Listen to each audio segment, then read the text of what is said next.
What's on, ladies and gentlemen? My name's Ross, I like games, and today I got a winning deck list to show you.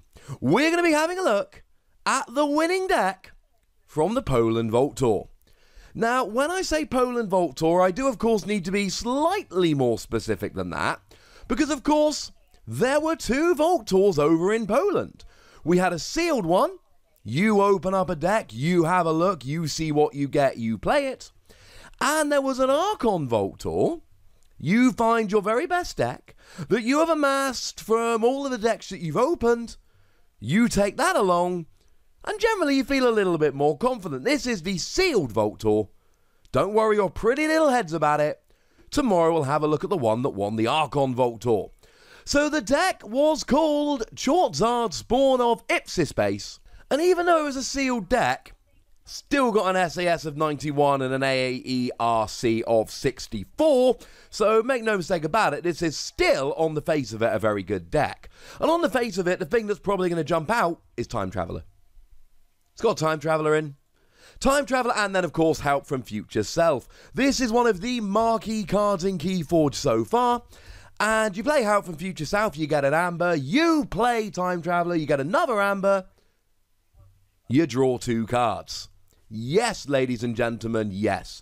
Good Amber generation and pretty good draw as well. But there is more here that makes me rather happy indeed. We've got double Helper Bot. This makes me super happy, because Logos in Age of Ascension took a bit of a step back from Call of the Archons. They were not quite as good, but they had Helper Bot. And when you play Helper Bot, you can play a non-Logos card during that turn. And if you've got two Helper Bot and you can play them both at once, you can play two non-Logos cards during your turn. That, ladies and gentlemen, gives you a rather sizable advantage over the competition. Means you got cards in other houses, they'll help you out here. Now, there was also a combo that we saw rocking around in here that started with a Logos creature. And it is Neutron Shark do-do-do-do-do-do. You see, Neutron Shark is a very destructive creature. What it does is when you play or fight or reap, you destroy an enemy creature or artifact and a friendly creature or artifact.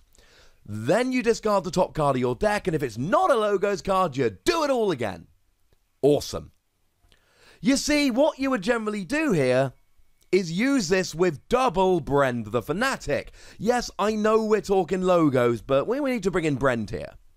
And you see, Brend the Fanatic is a lovely creature. When you play it, you give your opponent an Amber, or to be more precise, they gain one, you don't lose one. But when it's destroyed, you steal free Amber. That's right, ladies and gentlemen. When it's destroyed, you steal free Amber. So what you do is you play Brend the Fanatic down, then you play Neutron Shark, and then you roll. It's pretty awesome. Except you need to do this over and over again. Oh, look. Here comes Archimedes. Archimedes is a very nice creature. It's got elusive. And each of its neighbours gains destroyed. Archive this creature. So what you do is you make sure that Brend the Fanatic ends up down next to Archimedes when it's destroyed. And make sure that when Neutron Shark is destroyed, it's next to Archimedes. And oh yeah, Helper Bot as well.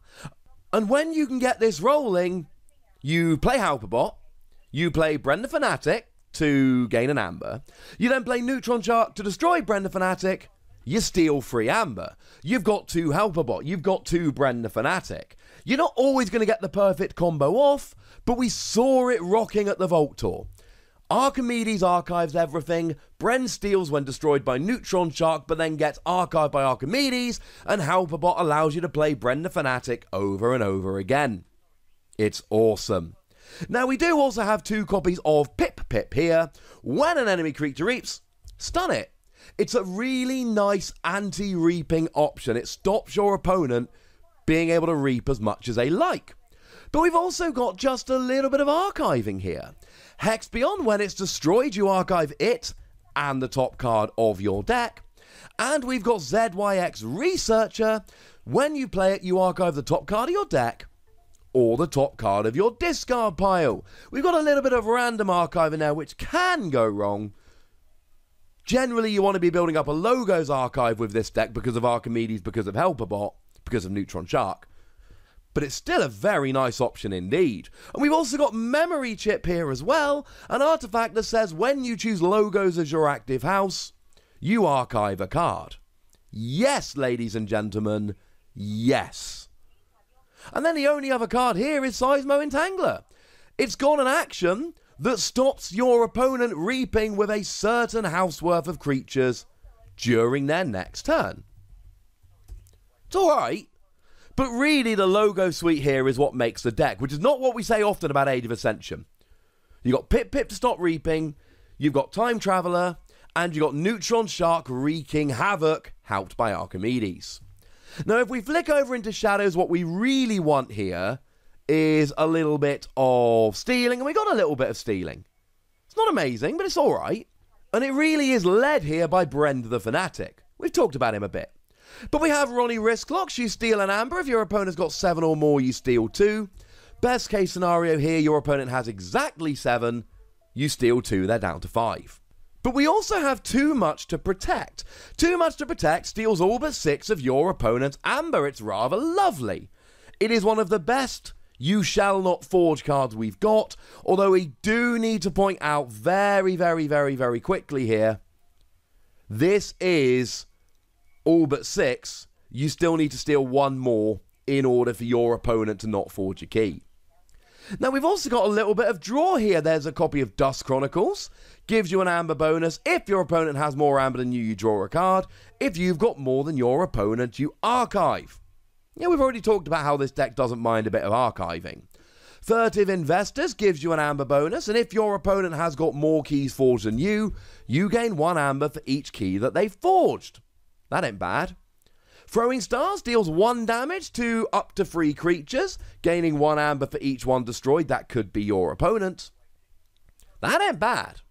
And then just to finish off, we've got a copy of Lemindra, which gives Elusive to a couple of your creatures, and has got Deploy so you can put it down wherever you like.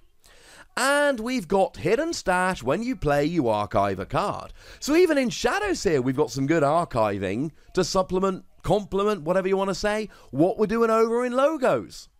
Oh yeah, and 2 copies of Life for a Life. You see, Life for a Life gives you an amber bonus, and you sacrifice a creature to deal 6 damage to a creature.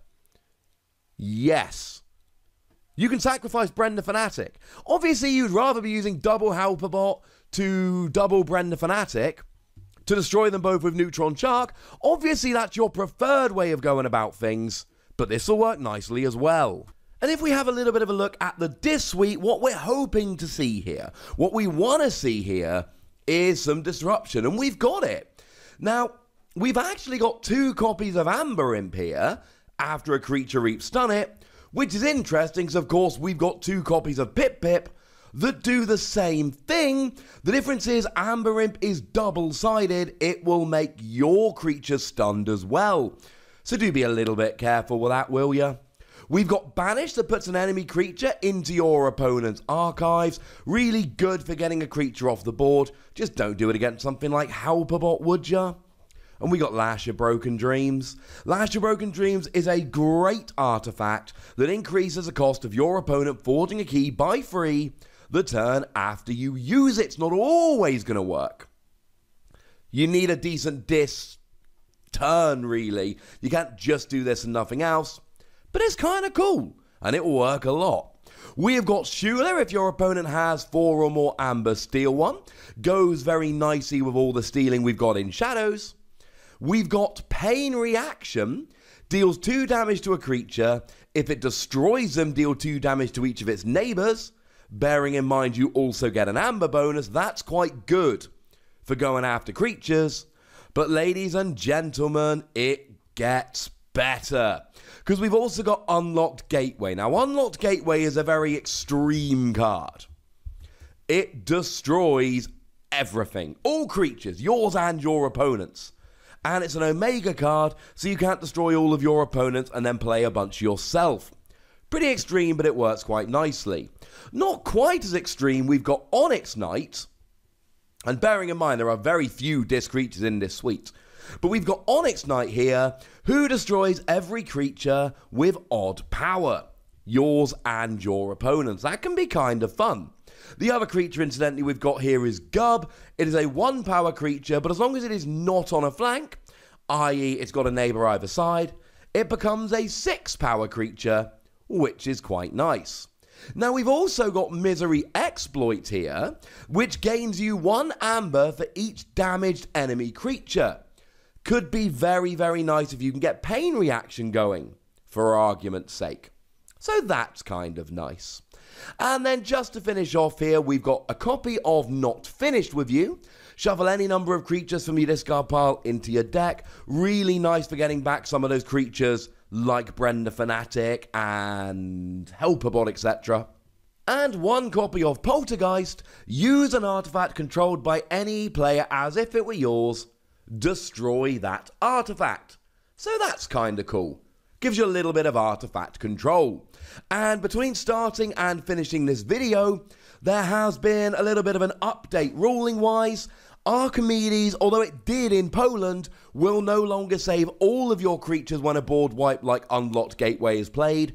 It will only protect the 2 which are either side of it at the moment the board wipe is played. It will not protect, and therefore archive, your entire battle line. Just thought I should pop that on the end. And there it is, ladies and gentlemen, a very, very good deck. Obviously, in a sealed tournament, it's always lovely to get such a good deck, but make no mistake about it, a good deck does not make a good tournament. You've got to be a really good player to make the most of the really good deck.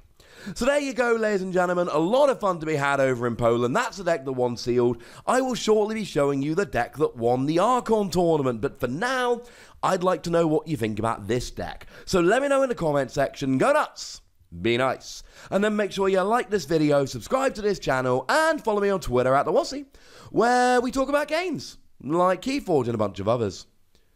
And if you want to support the channel, patreon.com/PTCGradio. But by far the most important thing, as always, look after yourselves till next time. Thank you very much for watching. My name's Ross, and you've been watching Wossy Plays.